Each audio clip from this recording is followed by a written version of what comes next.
There is no right answer. Welcome to the world of inventories. There is no right answer.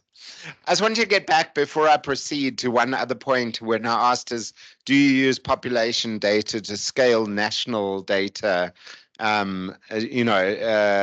for industrial processes?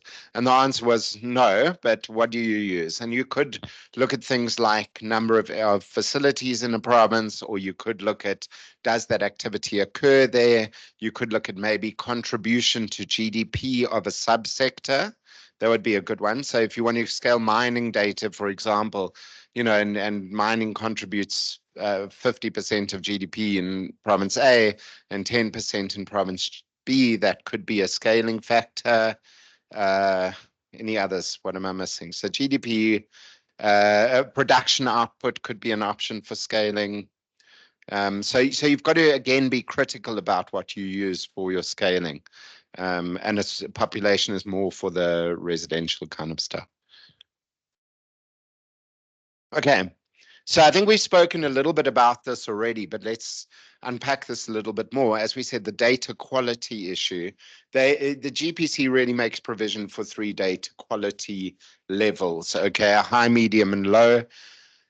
And it's determined by a combination of the activity data that you have and the emissions factors that you have available to you.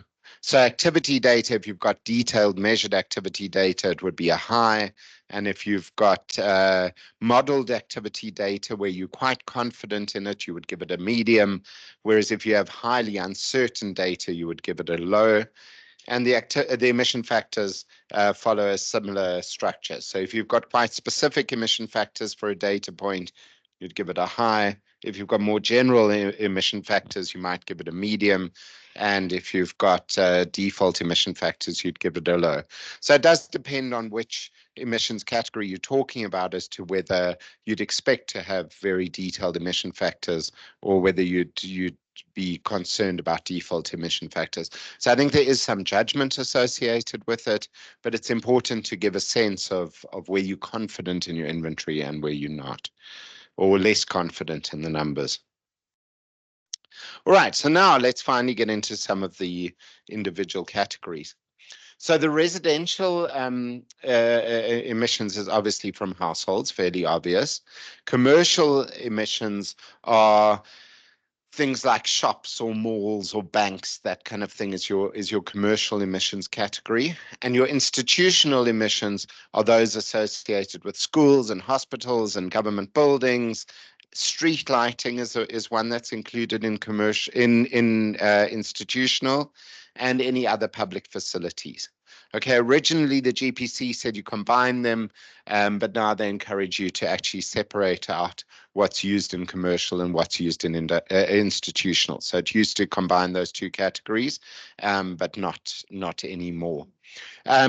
So you'll see, again, I'm putting up these tables to get you familiar with them, and you see that your scope 1 and scope 2 emissions from these from the subsector are reported as part of basic, and then your T&D losses are only reported if you've got a basic plus inventory that you are preparing.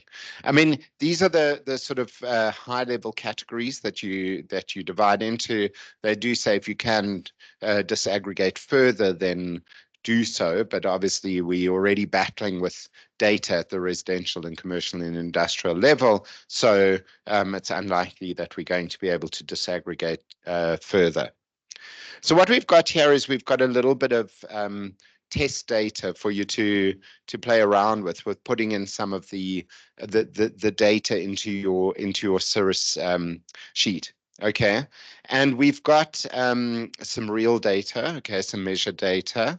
So there's an example of sales of natural gas to households for cooking and sales of electricity to households. That could be one set of data that one puts in. The second one is where we actually used a bit of a scaling factor where we estimated the amount of natural gas used for cooking, and there we could separate out between Sorry, the total consumption, the last column, separating out between small and large households, which we got some survey data, which we used to calculate some gas for cooking. And then the final one is a number where we actually scaled down a national level number of coal use in institutional buildings in a province. Okay, it's all dummy data. It's all just to help you practice. But I think let's go and have a look at where we put this data into our spreadsheets. Okay, so the first sheet that you dealt with was the emission factor sheet. And now let's move a little bit along in our Cirrus tool. Okay, I'm going to ignore the rest of the orange blocks. All right. And we're going to move now into the blue blocks, into the inventory blocks, okay? So the first sheet that we've got in terms of inventory just gives you a step-by-step as to how to enter the data. So it's really useful because when you go home or you want to try this tonight, you might have forgotten this information. So it does lead you through it on a step-by-step, okay? And then it gives click-through blocks to the different sectors that we've got here. So you can either click through from here or you can just go into the next sheet. But what we're busy working with at the moment is stationary emissions from stationary energy. So we go in here and this is the sheet that we get to, which is where we put in our data for emissions from stationary energy. We'll see we're starting to get a little bit familiar with the structure of these spreadsheets, right? If we try and enter any information into the green, it's going to give us an error. We've got a whole lot of info that we need to enter. It goes across quite long. And so that's just in terms of the sort of looking across. And what I want you to see here is that there's a different divider, if you like, for each of the subsectors of stationary energy. So we've got residential buildings, commercial and institutional, manufacturing industries and construction, energy industries, agriculture, et cetera, et cetera. So we'll work with those as we go along. I also want you to start noticing that this color coding that's given here is matching to the color coding in these tables somewhat. Okay, so the green is your scope, is your basic reporting, and you'll start seeing the blue is going to be your basic plus, and it also tells you what scope you're dealing with here. So it says here scope 1, scope 2, and scope 3. So I guess the reason why I quite enjoy the Cirrus tool is that it really matches nicely with the GPC. As we said, it's not the only tool, but it does help us to kind of tie in with the GPC in terms of these color codings and categorizations. All right. So and again, sorry, the final thing to point out to you is that you have to then add the rows for the emissions, for the energy that you've used for your different sectors. Okay, so let's have a look here. We go back to our data that I provided you with, and I said there's some real data on scope 1 is natural gas to households for cooking. We've got a number of 480 terajoules, and sales of electricity to households, we've got 4,000 megawatt hours. So we've got one scope 1 and one scope 2 piece of energy data. So we're going to go and add over here one row for residential buildings and one row for electricity for scope 2 from residential buildings. Okay, so that's your first step, is to make the gaps for filling in your data. Obviously, if you get more data later on, you can go and add more rows. And we'll see what it's got here is your GPC reference number. It's got your scope. It then automatically knows that you're in residential. Anybody know what this funny number is behind the residential number? It's behind the word residential. Okay, that number actually ties into the IPCC category of emissions category. So it actually does do this linking with IPCC. So it also helps to aggregate to the national level by showing this number 1A4B is the IPCC classification. Okay, so it's filled in residential because it's all residential. And now it says, what activity are we looking at? And the activity that we're talking about there is the, oh, sorry, I keep on forgetting that it looks much smaller on your screens. Thanks, Martin. Okay, so what's the activity that we're talking about there? If I flip back to my slides, we've got natural gas used in households for cooking in this case. So we go down this list and we find that we've got an emission activity of natural gas, which we select. Okay, and then we can put in any loose description that you want here. So I'm just going to put in the word cooking. It might not be that you can separate out for cooking. It might be just natural gas supply to households. Okay, so we just carrying on with the data that's requested of us. Okay, our notation keys. Here you go. You can, Nolo, you can finally add in some notation keys, and it just gives you the 4 notation keys that that we spoke about. Okay, remember, not occurring, in which case you'd fill in no more data. Included elsewhere, you'd make a note further on about where it's been included. Not estimated, you would, that was what Luann was saying earlier about we don't have the data, and you'd give a reason. And commercially sensitive, which means that you can't actually include it in here because you can't reveal that data. But in fact, we do have the data, so we leave that blank. Okay, so now we enter our activity data. Okay, we've got 480 terajoules of natural gas that's used. So we put in the number 480 and we give the number of terajoules. Okay, and here again, it doesn't actually matter what unit we're putting it in. This to me is a slightly frustrating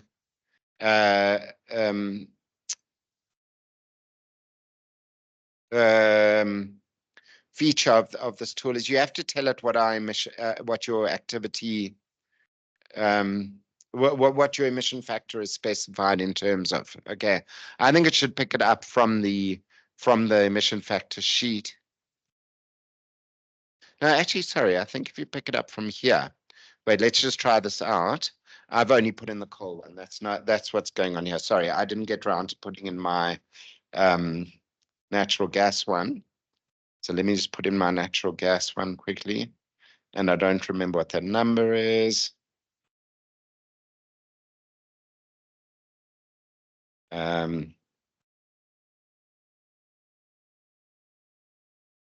That was, and it was in kilograms per terajoule. Has anybody got them? It's 56,100, and I think it was 1 and 1, right? Yeah. I've got 0. the last 2. one as 0.1. Sorry, methane is 0.1. No, NO2 is 0.1. Oh. Methane is 1 and 0.1. Yep. Okay, thank you very much. So now I go here and I choose my emission factor is emission factor of natural gas. And it tells me, okay, I've got my emission factors here. And you'll see it hasn't calculated it's calculated our emissions over here. Okay, so it's picked up from the emissions factors and from the amount of natural gas that I've used. It's calculated for us our emissions from that natural gas combustion. Okay, that sounds very high. Pardon? Sorry? I can't hear. Yes, so I'm just showing you the entry of data into the spreadsheet around. So we're just entering our first data point, right? So we're giving it our activity data, 480 terajoules. We're saying what is our emissions factor over here? Well, we've got an emissions factor entered into our emissions factor sheet, and it copies the emissions factor across, and it does the calculation for us of our greenhouse gas emissions. Okay. Entry number 1, nice and easy.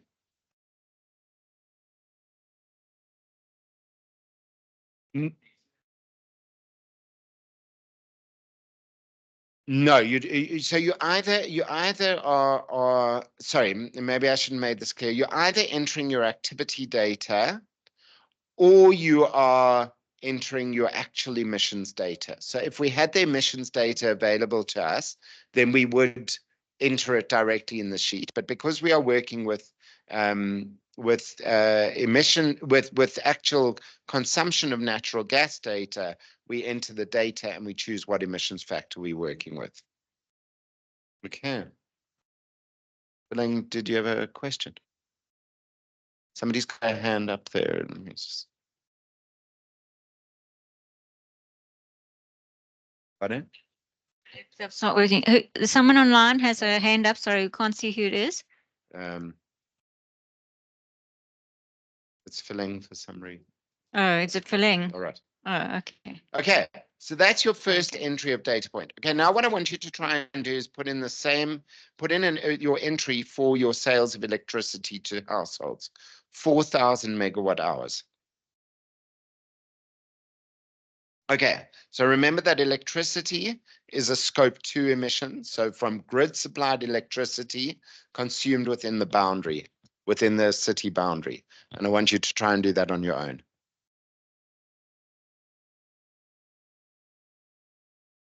Maybe put the data on the screen so we go. 4,000 megawatt hours.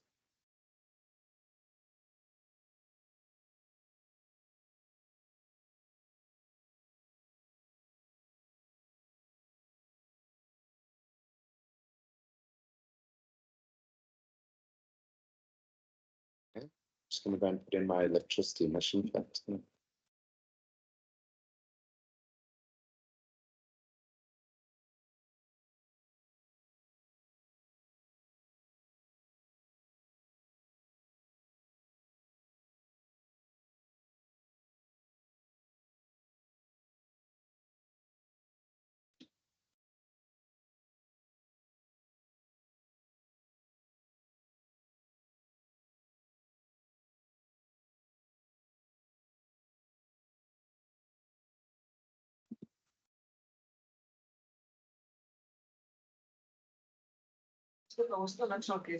No, we're doing electricity now. So the second line, 4,000 megawatt hours.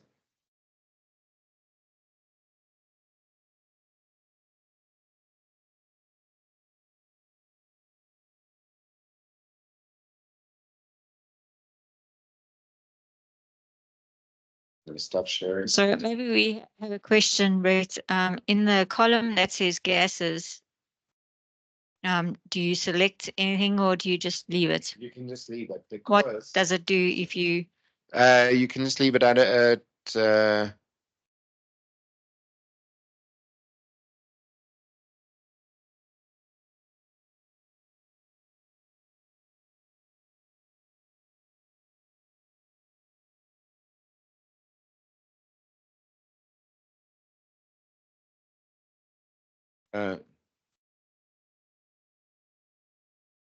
sorry.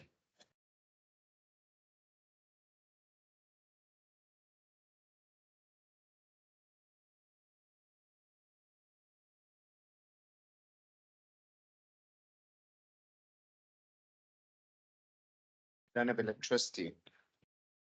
Look, it's further down. It's not. Sorry, it's not alphabetical in your. So wait. Sorry. We're still on residential. So you still want to be doing it there. Okay. Yes, you add a row there. And then you're doing residential electricity.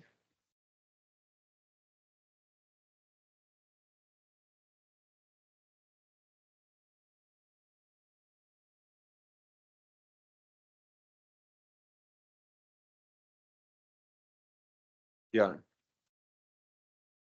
Yes. So that's correct.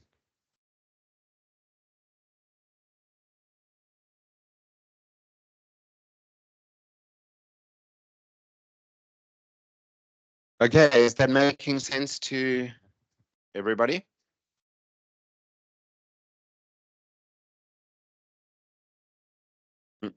What's bothering?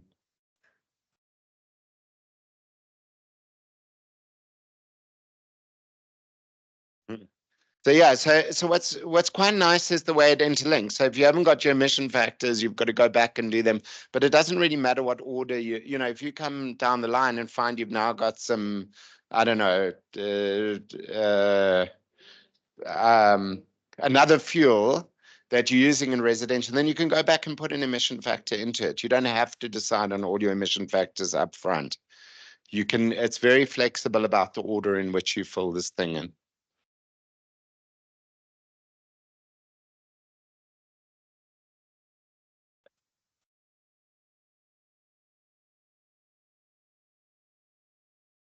Okay, and if you are done with that, what I want you to do is I want you to put in then I want you to add in the last one, which is institutional.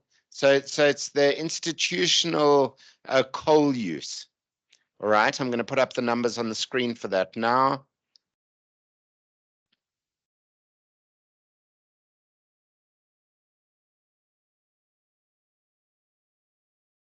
So there we go. There's a number for institutional coal use is in the next category that you can see on your screen there.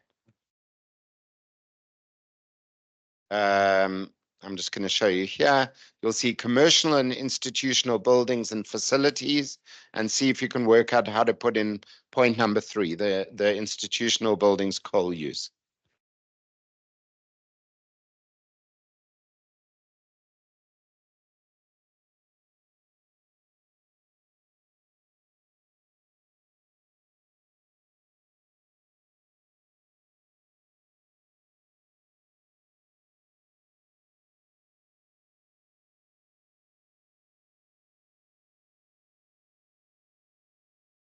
Really the number, so this is the total coal used at the national level. The provincial level is 2306 terajoules. That's the number we want to work out where it goes in of coal.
Sorry, you can use the coal as coal, bituminous, or black coal.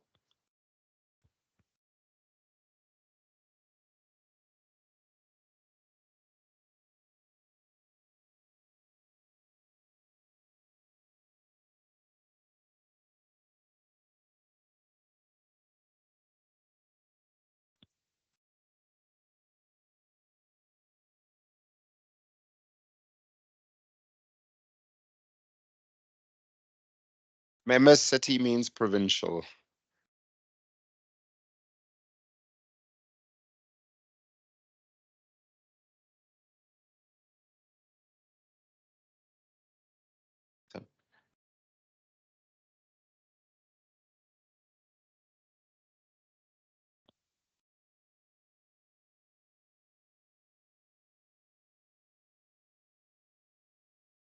No, the 2000. So this is an example where we've scaled using GDP from a national level.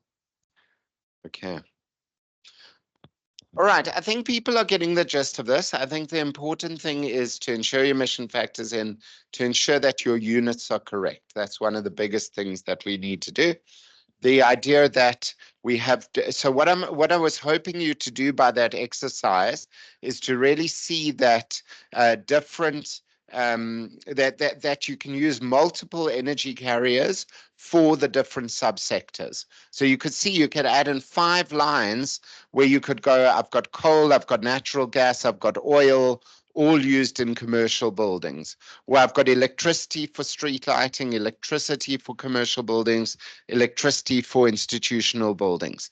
So the idea by this is to really illustrate to you how you can disaggregate your data and capture this disaggregated data in your spreadsheet. There are two more things I want to show you quickly before we move on to the next section. Just really getting to the end here.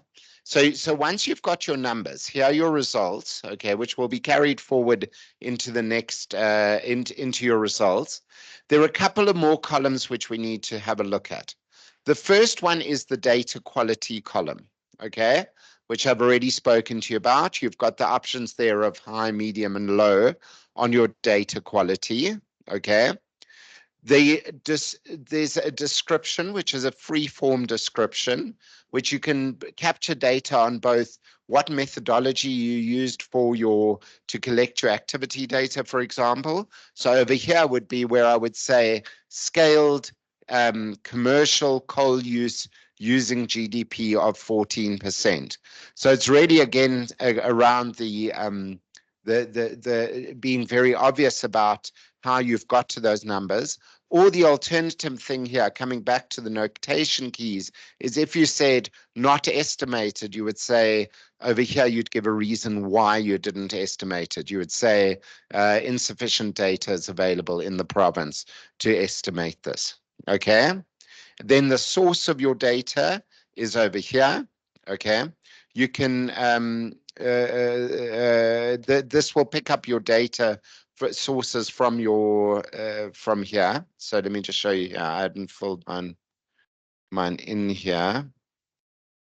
Sorry, it gets it from this data source sheet, which I hadn't filled in. Remember, I showed you this data source sheet, all the different places you can get data from.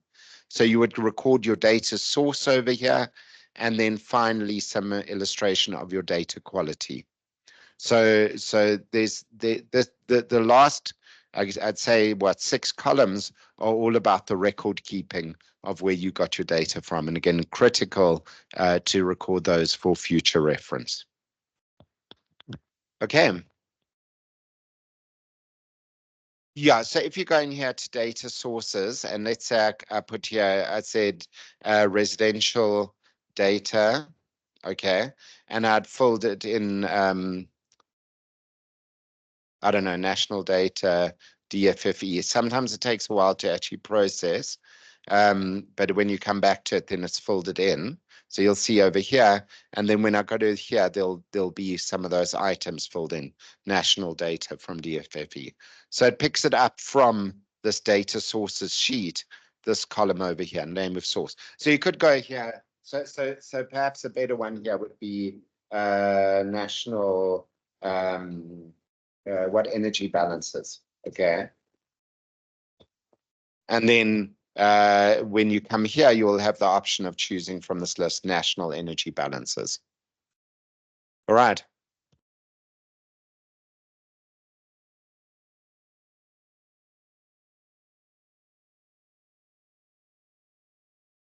Any questions? Can we move on? We have a tea break scheduled for now.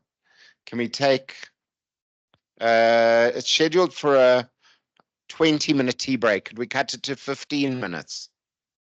Okay, 15 minutes comfort and tea break, and then we'll see you back for the last session for the afternoon.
Right, I think we're going to carry on. I guess the others will join us as we go on. So yeah, so hopefully that gives you a taste of it. I think there's only one minor thing that I wanted to point out, which I find a little bit frustrating actually, is that it says that you should, if your activity data is not in the same units as your emissions factor, then you've actually got to tell it what your emissions factor's in. So if you let's say your activity data is in gigajoules, you actually tell it that your if emissions factor is in terajoules, and then it does the calculation, and it's a slightly frustrating thing. Yeah. Actually, it doesn't seem to mind.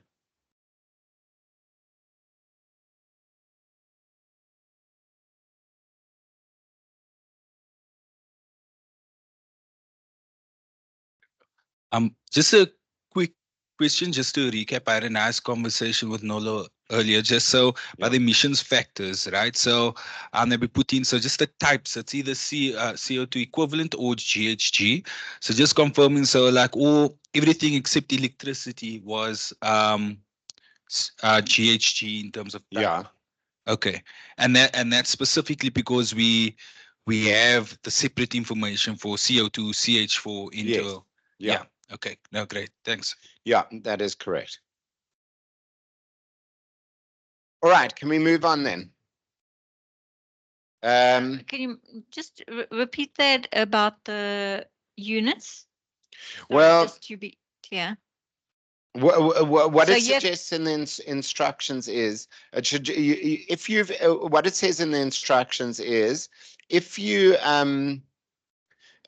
use the activity data converter if you've got different units in your emissions factor. So let's say your data was in gigajoules and your activity data was in gigajoules and your emissions factors in terajoules, then it can apply an activity data correction for you. And I think that should be automated, but it doesn't seem to automate. Okay. All right. So let's move on now. So we really wanted there to give you a taster for how to put in data into the system, and also to get you really, I'm trying to really push home this point that a lot of the stationary energy emissions are from fuel combustion. Okay, so we're starting to get a feel for that. And now we just move on and we have a look at what activities are included or what subsectors are included in the other stationary energy categories. I'm going to get to fugitive emissions a little bit later on. So we've had a look at buildings, we've had a look at residential buildings and commercial and industrial buildings. Okay, those were the first two subsectors that we were looking at there. We now have a look at manufacturing industries and construction. Okay, so here we consider fuel combustion in all stationary equipment, okay, like boilers, you've all mentioned boilers already, furnaces, burners, turbines, heaters, incinerators, engines, and flares. So anywhere where you're burning coal, you're burning gas, you're burning oil will be included in manufacturing industries and construction, if it's obviously in those categories. Wastewater emissions we'll get onto in a couple of days, and process emissions we cover under IPPU. Okay, so it's really about this fuel combustion, and it can be subdivided into iron and steel, non-ferrous metals, chemicals, pulp and paper and print, etc., etc. So there are a whole lot of like subsectors that are considered under the manufacturing industries and construction subsector.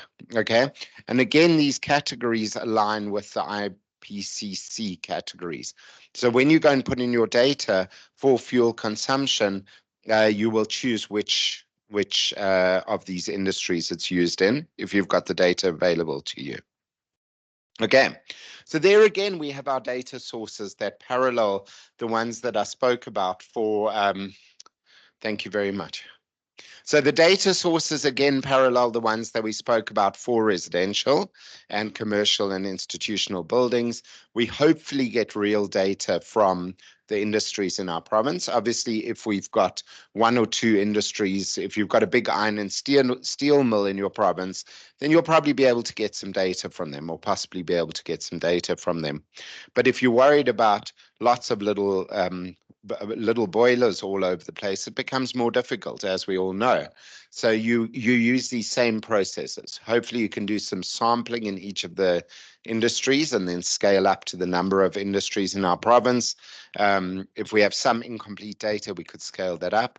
We could do some modeling, okay, of these sectors, because we know the energy use that is required for each of these different kinds of industries. And then the final option is to scale down our national data. Okay, so it's kind of a similar way of thinking about where could we get data, and of course Lisa raised the idea of the AELs as a strong opportunity in manufacturing and construction industries for large emitters. But those are the 5 classifications of data sources around stationary energy. Okay. All right, so we have got some sample data that is in the slide pack. We're not going to do it now because we are running a little bit short of time. So what I'm going to ask you to do for homework this evening shouldn't take you long now, because you're getting quite used to this process of entering data. But there's some data for iron and steel sector, and I want you to go and try and enter it into the iron and steel, into the manufacturing and industries and construction sheet on the it's still under stationary energy. So you'll see the next one under the commercial and institutional buildings. The next one is your manufacturing, industries and construction. And these were scaled down data from national data was the source that we got here. Obviously for some indistinct province, but that's where the data source was from there. All right. Any questions on manufacturing, industries and construction, and any experiences from the audience with trying to get data? I mean, who are the heavy emitting provinces? You guys have got a bit of manufacturing industries. I turn to Mpumalanga. Where have you got data from for manufacturing, industries and construction? The fuel usage. No thoughts. I don't want to put you on the spot, but I am. No idea. Okay. So again, so we'll give some more thoughts to that. Anybody online who's had some experience with gathering beyond the AELs, which we've heard already? Lisa, go ahead, please. We were quite lucky. Our provincial department of the Premier has identified energy as a key driver and a key component of our economic growth strategy. So they undertook a large energy users exercise and a modeling exercise. So they actually went to every single municipality and got data from the top 10 energy users in each of those municipalities. So we've got a fantastic source of data because a lot of cases they were sort of the industrial activities or big commercial activities. So we got some fantastic data that we could then use to kind of sense check the data that we have been using to see if things are right. But that was very much a once-off exercise, unfortunately. But it is nice to get those sort of once-off exercises to sense check where we've had to downscale or use assumptions or other processes like that to kind of check are our assumptions putting us in the right direction. So that was quite a nice experience, and we actually haven't used it because it's feeding into our new greenhouse gas inventory, which Jody and I are starting work on now. Yeah, we're doing it this year, so we're going to feed that into that. But it's a nice sense check.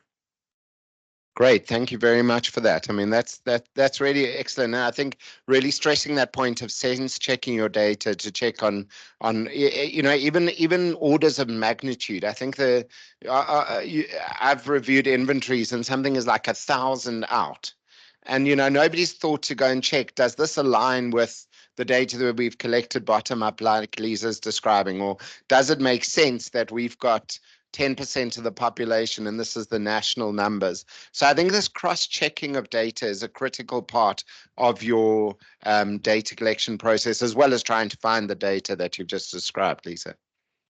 So thank you for that. Okay, so let's now talk about the energy industries. Okay, so the energy industries is the next subsector, if you like, of stationary energy, and it's divided up into three parts or subsectors, if you like. The first is primary fuel production. So Fasile, this is really talking about your question about, does electricity generation include the whole life cycle? And the answer is no, it's actually divided up into these three categories, and then transport is covered elsewhere. So the first one is around primary fuel production. And again, remembering that we're talking now about stationary energy, use of coal, use of oil, use of diesel in our coal mines, for example. Okay, but also in oil and gas production, less of an activity in South Africa, but a little bit, no, there's a bit of gas production. We've got, yeah. The second part is around fuel processing and conversion. So we first get it out the ground, we then convert it into something we use, okay? So here we've got crude oil refining, and many of the, well, KZN's got, your refineries aren't really operational, but I think there's rumor that SAPREF is going to come back online or not. I don't know. Okay, but Gauteng's got refineries, Free State's got refineries. So a couple of the provinces will be involved in this fuel processing and conversion. Of course, Western Cape's got a refinery. And then the final part is about the electricity generation and generation of heating and cooling. And I'm not going to focus on that, as I've said before, in that we don't have a lot of heating and cooling supply, but in somewhere like Europe, where there's district heating systems or centralized heating production, then you would have a lot more emissions associated from it. So just to revise, it's getting the stuff out of the ground, primary fuel production, processing the stuff, which is fuel processing and conversion, and burning the stuff, which is around electricity production. Okay, and those are separated out. And again, the energy use for those activities. Okay, so here's some more sample data. I'm going to jump over all the sample data because we've got quite a lot of material still to finish today if we want to get through it. But again, this is a nighttime activity for you, where if you still have the energy when you get home. You've only been up since 4 in the morning. You can do a bit of homework, eh? Okay, there's a bit of a trick here, right? Anybody see the trick?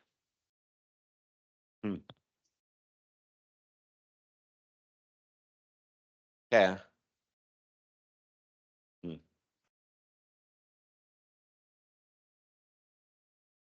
I'll tell you what the little trick is. This is per month data, right? So don't forget to convert it into annual data. Your inventory covers a year period.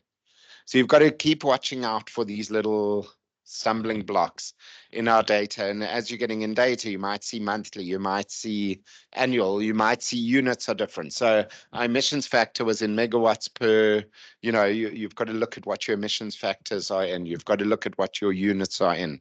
So it's quite critical to keep a watch on that. So there's another example for you to try. I just want to pick up, and I am aware that Cindy presented the slide to you as well. And we're going to talk a little bit about, not a little bit, a lot, because everybody's interested about the waste sector. And there are some idiosyncrasies about where do you include what, okay? And I just want to run through this again with you. From the waste sector, there are three kinds of activities, and you've got to decide where these activities are allocated. So the first one is, if you burn landfill gas, just as part of the waste disposal process, right? You're collecting landfill gas and you are flaring it, okay, as part of the landfill gas process. So to prevent methane from being emitted into the atmosphere, that is a waste sector emission. However, if there is anybody generating energy from waste? I can never keep up with it because sometimes people from landfill gas. I don't think so. It goes up and down. People propose projects and then there's some and then they stop and whatever. I can't keep track. If you were generating energy from the landfill gas, then it would go into the stationary energy sector. So do you see the difference? You are flaring methane, goes to the waste sector. You're burning the methane for electricity recovery, it goes to the stationary energy sector. It's just an allocation consideration. Okay, then waste incineration we don't really have in South Africa. Certainly, I mean, there's a bit of has waste incineration, but there's definitely no energy generation from waste in South Africa. So any emissions from burning, let's call it medical wastes, would go into the waste sector, okay? So we don't have to worry about that. And then biomass incineration, I don't know if anybody's burning biomass. If you're doing it for energy, it goes into stationary energy. If you're doing it for just to get rid of it and reduce volume, it goes into the waste sector. Okay, so just to couple of idiosyncrasies there about this energy sector emissions. Okay. Right, and then the final kind of energy use consideration, and I've alluded to this a few times, is around the fuel combustion for agricultural activities. So that's all your tractors on your farms and your generators on your farms and your pumps, any diesel pumps that you've got. So anything that's around the energy usage goes into the stationary energy category. And it's inputted in the same way as we've experienced now for buildings, for manufacturing industries and construction, for energy industries. There's a category also on that stationary energy sheet for agriculture, forestry, and fishing activities. But here again, there's a bit of a thought that needs to go into avoiding double counting, right? So any off-road vehicles and machinery, so any machines used on farms, that goes into stationary energy in this category. Any on-road transport for transporting agricultural goods goes into the transport sector. Any burning of agricultural residues goes into the FOLU sector, which Luann will cover, and basically your enteric fermentation will come back to. That's also in the FOLU sector. But it's important these off-road vehicles and stuff, and any equipment goes into stationary energy.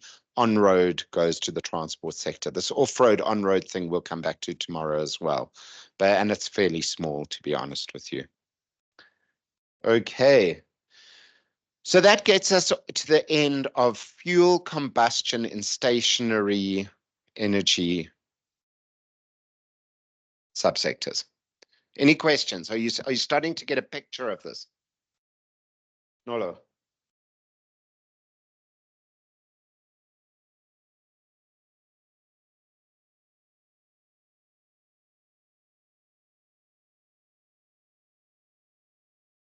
No, it's fine. No, I'm saying I'm beginning to regret not seeking proper clarity between on-road and off-road. Actually, I went through the material, I saw off-road, but it was just mentioning activities. I'm trying to think as to the difference in emissions. I'll come back to that tomorrow, the off-road, on-road distinction when we do transport. The emissions are the same, right? So if you've got a off-road vehicle or an on-road vehicle. So a lot of this was around choices as to where to allocate. I mean, and there were decisions made as to whether sort of some of these questionable things went into the different sectors. I think part of it, and Luann, correct me if I'm wrong, is about where you're likely to find data. So I think that off-road farm vehicles, you probably wouldn't be able to distinguish from farm generators or farm pumps. So it might have made sense to them to just combine it into that off-road into stationary energy on farms. Yeah, I mean, I was just going to say that this is also one of the areas where you may use your included elsewhere. Yeah, that's true. It's often true, especially with off-road. It's because it's not easily distinguishable. You would say it's included elsewhere in sector, or whatever it's included in. But it's one of those areas that is often included elsewhere. Yes, that's a great point. Thank you. And especially, you know, when we are on our early stages of developing provincial inventories, to kind of get the level of disaggregation that the GPC would like to see can be very challenging. I mean, we don't, you know, we have diesel sales, and that's, you're lucky if you get diesel sales in a province. Even distinguishing between stationary diesel and mobile diesel can be difficult depending on your source of data. Yeah. Okay, so that brings us to the end of this idea of burning fossil fuels in stationary applications, okay? Mobile applications will come to tomorrow. Fazile, are you happy? Does it make sense? Okay, good. Everybody happy? Futa? Good, good. Okay, everybody online. I'm not seeing any hands raised, so I'm assuming everybody's happy. Okay, now we want to try and finish, sorry. No. We're seeing, oh no, we got a thumbs up from someone. Thank you for the thumbs up. Okay, good.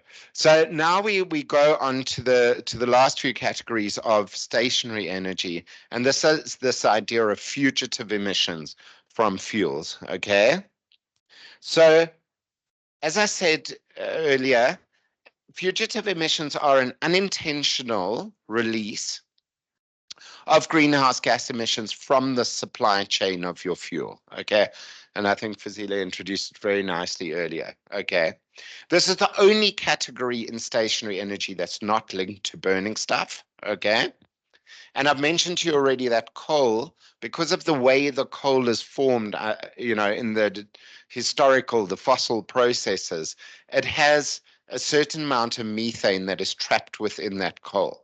So that methane is sitting underground, and as we start mining and breaking up the solid chunk of coal into smaller pieces and transporting it and breaking it further in order to be able to burn it, that methane can be released into the atmosphere, sitting deeply inside those coal seams, and then it gets released along the way.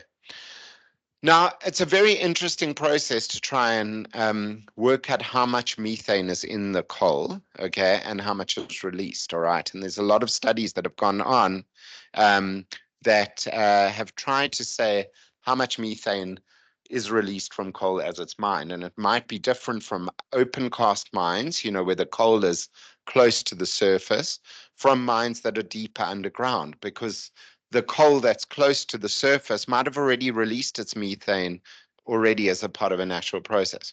Depends. Or deeper mines might have more methane or less methane because of the way they were formed. Okay. Now, initially, and I'm sure Luann knows more about this than me, we used international figures for the methane emissions from coal mines, and there was a lot of controversy. But it turns out that there can be very vast differences in the amount of methane that is contained in the coal between different locations. So in Australia, there's so much methane in the coal that they're actually looking to generate electricity out of that methane as it's mined. In South Africa, we have fairly low concentrations of methane in our coal. Botswana, they were looking on the border of Botswana, they were looking at a project to recover the methane from the coal. So it's one of the cases where the international emissions factors are not relevant, okay, because we don't have an average global amount of methane in our coal. So what we have to try and do is get local figures. Now, there is a publication, sorry, I haven't put it up yet, I'll go and track it down, where there's some monitoring of, there's a company that monitors many of the mines for their releases of the methane and and helps us to give some locally relevant data. But really what you need to try and do in order to measure this emissions category is to find out how much coal is mined and then the emissions or the concentration of methane in that coal. Okay. And that is the way one calculates fugitive emissions from mines. So tons of coal mined times by your mass of methane per ton of coal, obviously multiplied then by your global warming potential. Okay. Easy, not so easy, because that emissions factor is one you've got to agree on. Cindy, I'm going to put you on the spot here. Any thoughts on a on a methane emissions factor from coal mining in South Africa? Yes. We've got a quite a unique situation within South Africa, where the IPCC is recommending certain emissions which don't fit our country's profile. So there were studies that were done on surface coal mining. So nationally, for surface coal mining, the methane emissions are considered to be zero, while in the IPCC guidelines, there is a number that's allocated to an emission factor that's allocated to that. Also for underground mining, we have our own country-specific emission factors, but those are not zero. So there's a quite distinction in terms of the international emission factors, which are recommended under the IPCC guidelines, and what we are using as a country in the national inventory. That's So great. that And means, yeah. sorry, Karen. So yeah, that just needs to be considered here as well. Yeah, great. All right, thank you. So Mpumalanga, that's going to hit you guys, KZN as well. I think those are the main mining provinces, obviously Limpopo, but they're not here. So zero emissions factor for open cast mining because that's already been released. Yeah. Okay, and then the oil and gas sector, less of a contributor to our economy, but certainly some activities are on the go. But it's really around emissions from producing and collecting and processing and delivery of natural gas to clients. So it's all along that supply chain. There can be releases of natural gas, and that can include leaks of natural gas from pipelines, which people have been trying to reduce because of the global warming potential of the methane. But there is a possibility there. So the other thing is, and I think this only affects Gauteng, maybe KZN as well, but in order to calculate the emissions from low pressure gas distribution systems, the GPC or the Cirrus tool actually provides a calculator, quite a simple calculator, in order to calculate the emissions from kind of your last mile kind of distribution. So when you're feeding to houses, there can be some leaks as well. But your data sources on this one is quite tricky. So while on coal, you can calculate the total coal mined in your province, multiply by your emission factor. The oil and gas data is really, it can be helpful if you can engage with pipeline operators or processors or the company selling the oil and gas in the province to try and get data on fugitive emissions. There are very high levels of uncertainty on fugitive emissions from the energy sector, which one has to deal with, but it can still be a significant contributor of emissions, including in the coal mining provinces. So it is quite important to try and have some sense of what the emissions are from the fugitive emissions from fuel production. Okay, happy? All right. There's also, sorry, I said that we had finished the kind of fuel combustion element. I did mention to you right in the beginning, there is also a category for non-specified sources. So non-specified sources include things where you haven't been allocated, able to allocate elsewhere. Okay, so if let's say the municipalities give you their sales data of electricity and they say, this is residential, this is commercial, this is manufacturing, and then they say there's a balance of 20%, and you don't know where that's going, then you can put that into the basket of non-specified emission sources. Also, military establishments. I don't know why that's up in the GPC. I'm not sure that it would be an issue for us, but I suppose if we've got any big military bases, we could include them in non-specified sources. And this is entered in the same way as the other sectors. So if you have a look at that stationary energy sheet, it's the very last category on the stationary energy sheet is non-specified sources. Okay. All right. We've still got a bit of content to cover today still. Okay. So this whole idea of emissions from grid supplied energy consumption. Okay. So I think this comes back to one of Jodie's first questions about when we calculate our emissions factor, which emissions factor do we use? Okay, and I've said to you right up front, boom, here's a DFFE emissions factor, 1.013 tons per megawatt hour of electricity, tons of CO2 per megawatt hour. And what that assumes is that the whole country just draws electricity from the grid. So we all plug in and we all use the same electricity, okay? So the GPC says that that is the emissions factor that you're supposed to use, okay? It's what's called a location-based emissions factor. Okay, so it assumes there's kind of like an average electricity being drawn. In other places where you have separate grids, like in the United States, you might have a grid for the West Coast of America. You could use that West Coast America grid factor. You don't have to use the whole country. But in South Africa, we have a national grid, right? Yeah.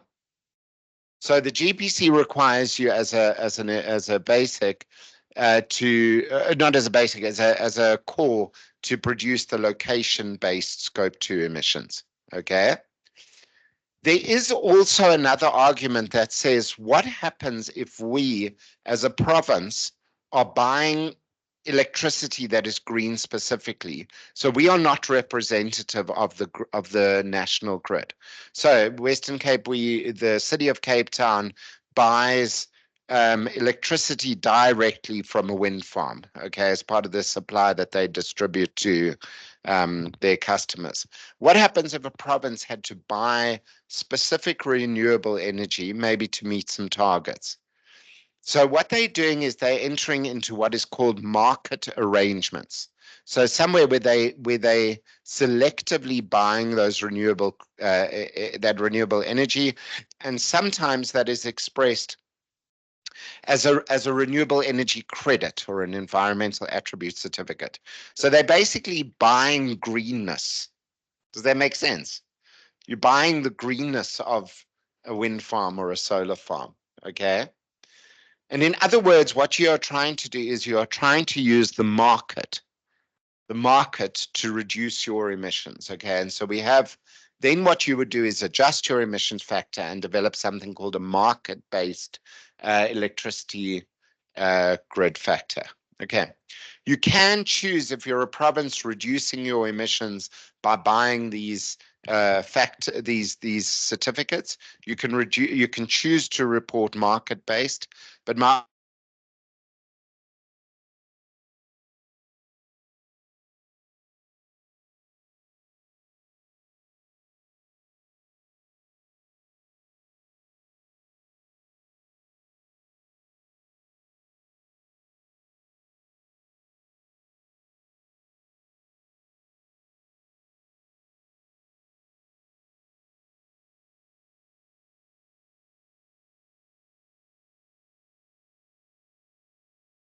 can those online still hear us? We had a moment of load shedding there.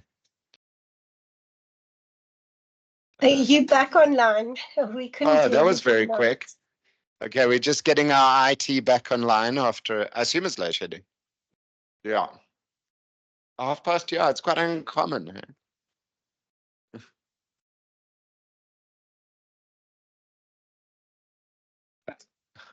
Yeah, maybe some other power, or maybe it's the end of load shedding. I don't know. Okay, so that's just market-based and location-based grid factors, but a GPC requires you to use the national grid factor, so the number that I showed you. Okay.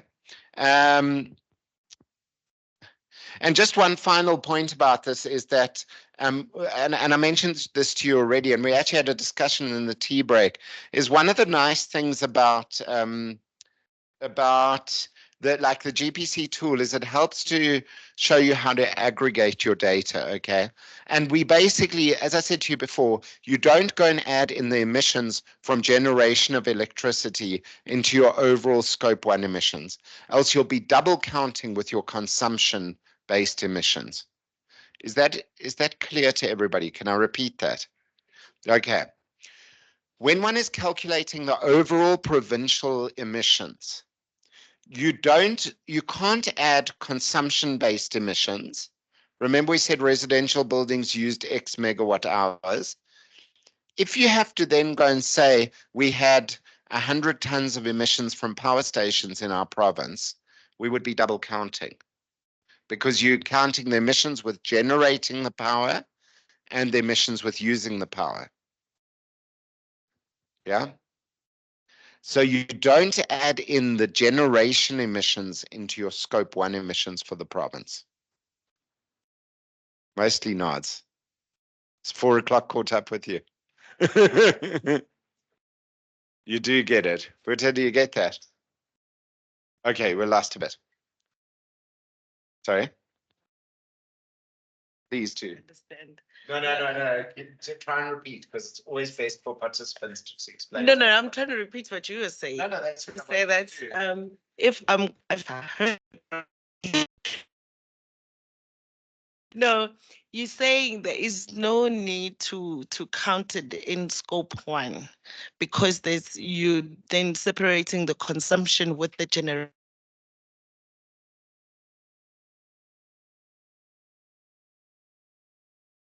Separate them. You don't.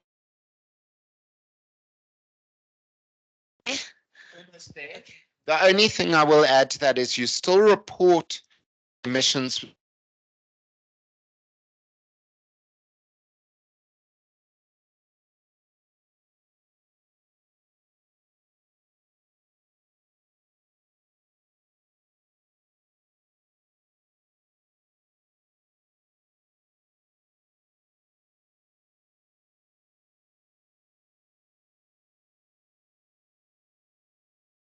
Hi, Brett. There's something wrong with the sound.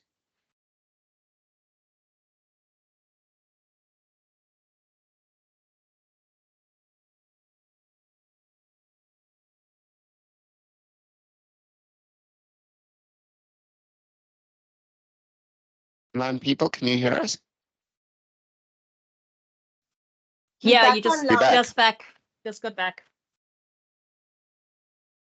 Yeah, having a few tech issues. Okay, is everybody online got that? Does anybody want me to run through that once more? About reporting of consumption emissions from electricity versus generation emissions. Just put your hand up if you want me to repeat that, if you missed it online. Could you perhaps repeat it again, please? With pleasure. Thanks, Sally. Okay, so the point I'm making is that in a province, you may have, you will always have electricity consumption, okay?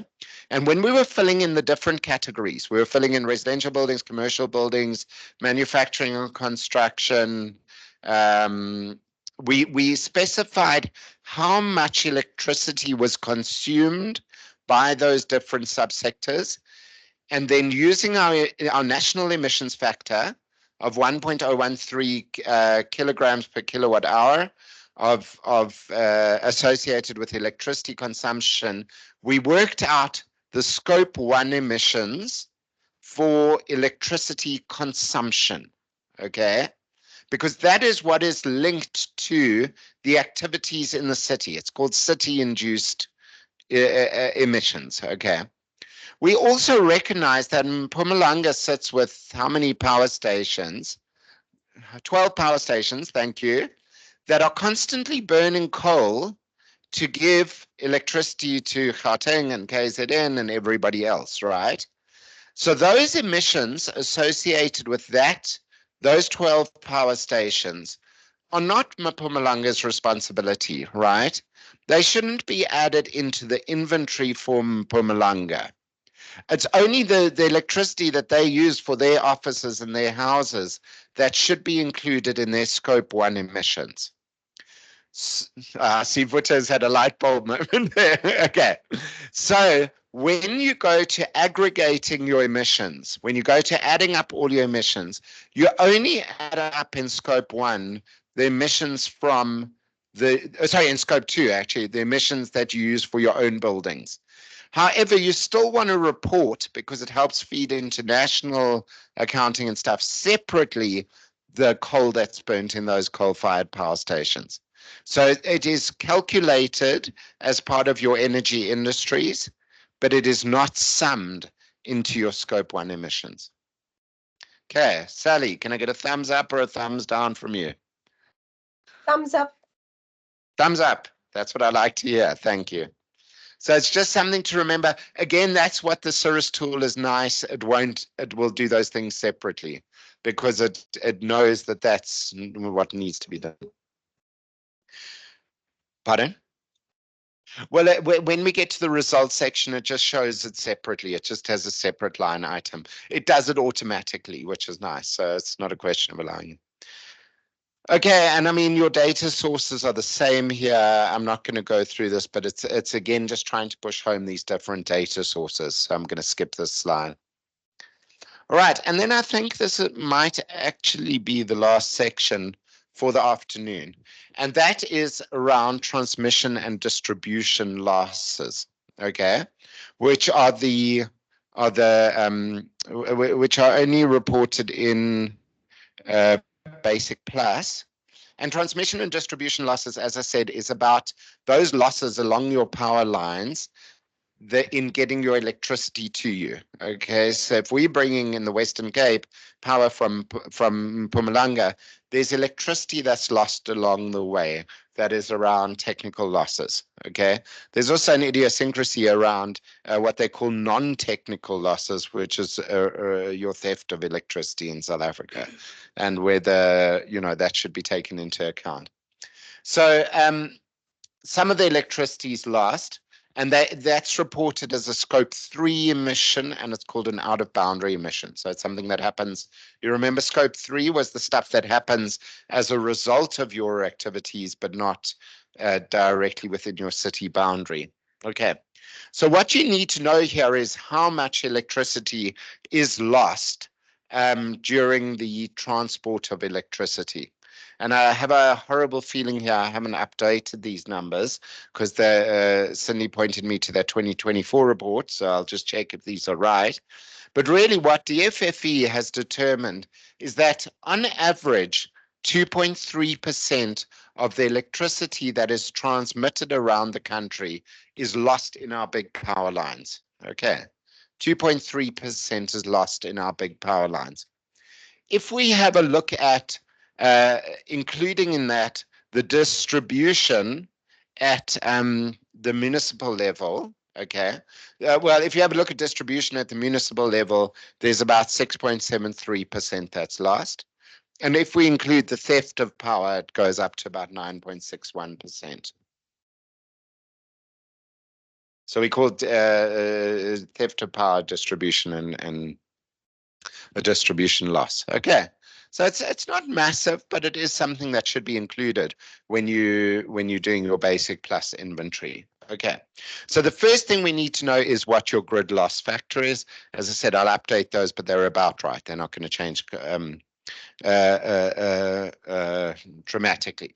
So how do we calculate this loss? We say, okay, if we used 1,000 megawatt hours in our province, okay, in residential buildings, we know that our transmission losses are 2.3%, and we could include distribution losses as well, 6.73%.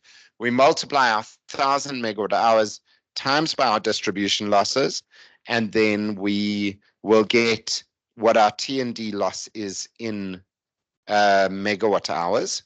Okay. Yeah. And then we multiply that by the emissions factor for the grid, that 1.013. So it sounds like it's a complex thing, but DFFE's done the hard work for us to do that calculation. Yeah. What do you think, Nola?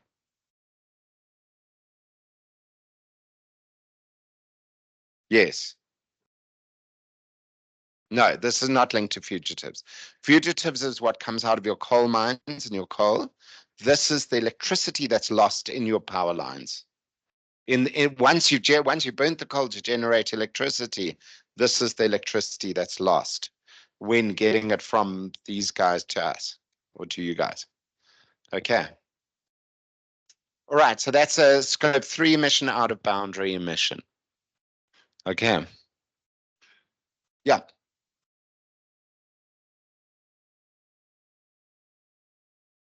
So we will add the transmission losses percentage and distribution losses, which is like excluding the theft of power, the two, and then we times it by the national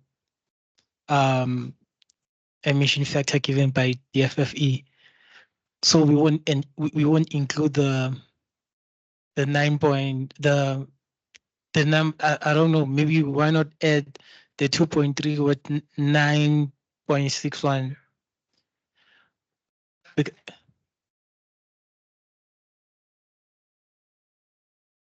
You're about 95% correct. The other thing is you must multiply it by your electricity use in each of your subsectors, right? So if you used 1,000 in residential, it's 1,000 times by 2.3 and 6.73. Okay, you add that together, so that's 9.03%, and then you multiply it by the emissions factor. It actually it gives you the same number, but the calculation approach is slightly different. How you enter it in the spreadsheet is different. So let me run that by you once more. It's the amount of electricity that you use in a subsector, say 1,000 megawatt hours, times by your sum of your loss factors.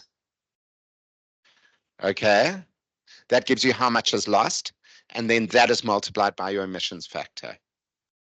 Okay, so then there's the question of whether to include the theft or not. Any thoughts on that? Yeah.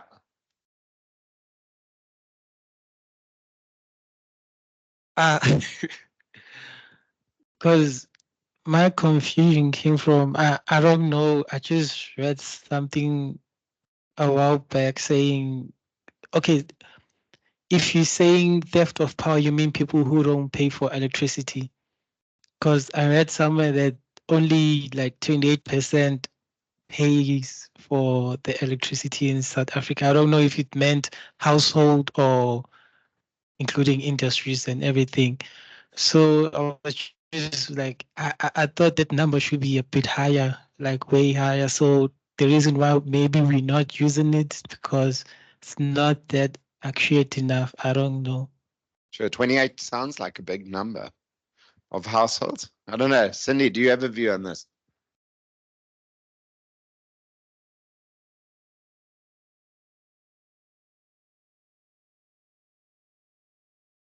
If this one's being... Sorry, my Cindy, line was cutting a little bit. Sorry, no. Can you please repeat the question? Yeah, so the question, thanks, Cindy. What we're discussing here is whether, so the question was raised as to, so I don't know if you've had interaction with this. Somebody suggested that the number of people who don't pay for electricity is up to 28% in South Africa. So the question was the differential between non-technical and including and excluding non-technical losses would have been expected to be higher. And then the question as to whether you in T&D losses, whether one should include or exclude non-technical losses. So I don't know if you've engaged with that much from your side. Okay, I still need to get more information for that on that, but I'll respond. I can provide a response tomorrow. But I do remember during the study we did discuss the issue of losses due to theft, and from what I remember is that is not included in the numbers that are included in the grid emission factor. Because also you have to consider the different circumstances of the different municipality. So it will be hard to sort of like assign a national number in terms of how much electricity is lost due to theft. Okay. But I will get a definition on what including non-technical and excluding non-technical in this context, what it means. Okay. Thank you very much, Cindy. Martin. So in my mind, there's a difference between electricity theft and non-payment of electricity. So Yeah, that's a good point. um, unpaid electricity is metered and you know how much it is, and theft you don't. That's a very valid point. Thank you. And I do think I think you should work on the bigger number, the 9.61%. Yeah. It's Thanks. still electricity that has to be generated. It is, and it does get lost. Okay, great, thank you. So we'll just revert on that, and also I will update the presentation online if that number has changed in the recent publication.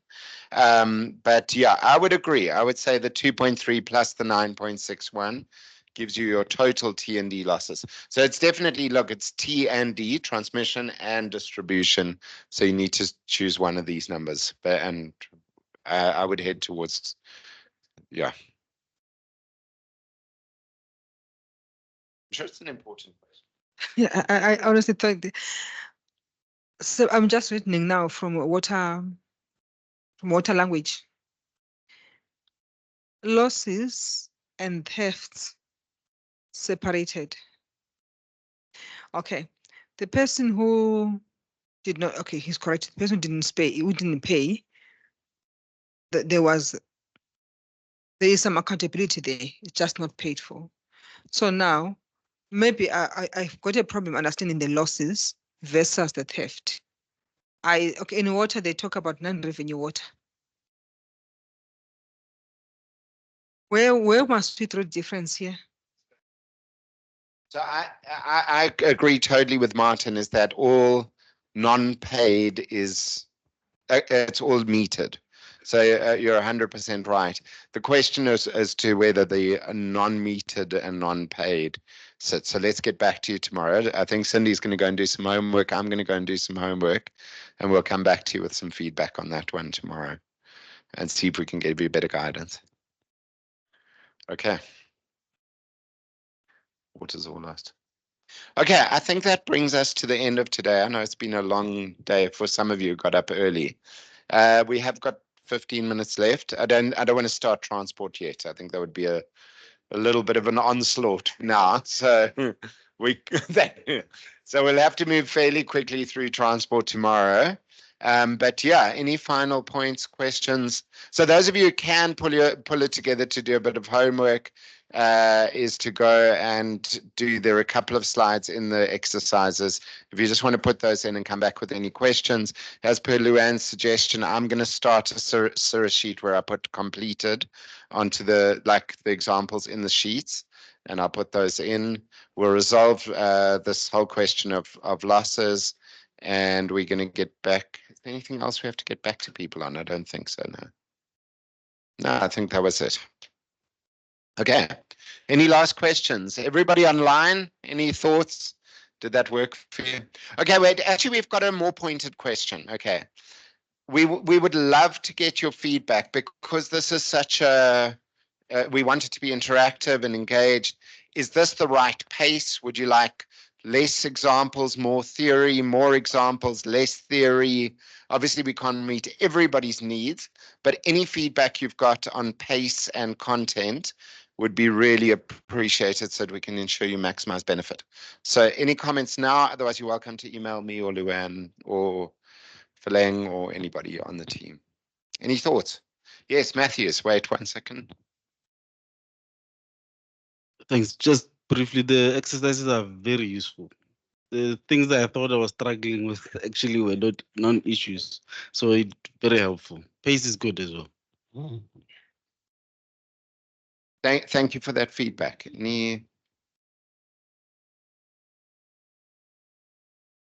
Don't change anything. Just when we do the exercises, can you go a bit slower? Sure. You're too fast. Okay, all right.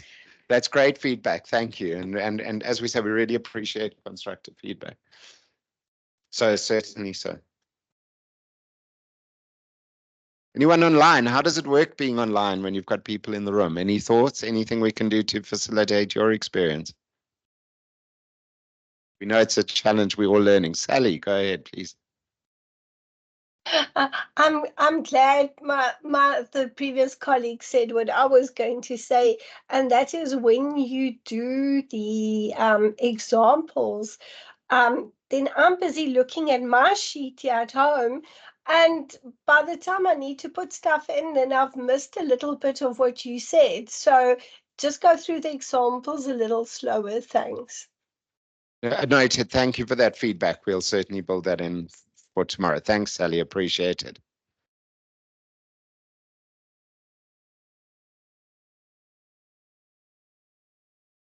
No, just wanted to know if you post the corrections or answers for the exercises. Yeah.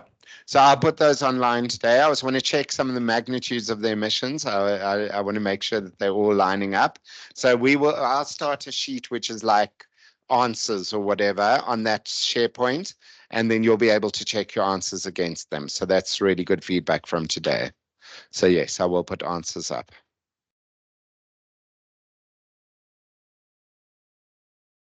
Great. Thank you for all staying the miles with us. We've got a long 3 days. Hopefully we can carry on at the same part. Pardon? Lots to cover, lots to cover. This is no easy stuff, guys. This is no easy stuff.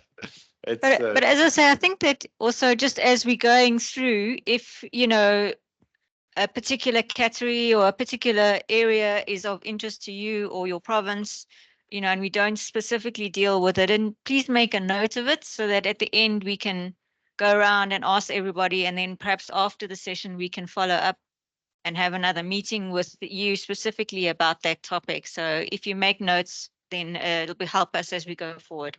Yeah, definitely so.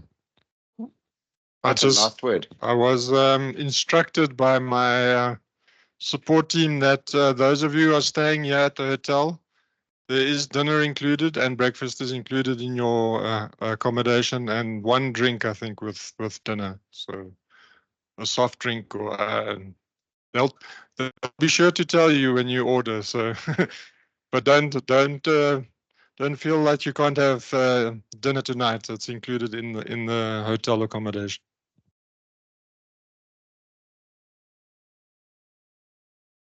Great, thanks everybody. We'll see you again bright and early tomorrow, starting time, and we will start on time tomorrow, 9 o'clock. So have a good evening and enjoy your relaxation. Thank you. Bye. Bye. Bye. Bye.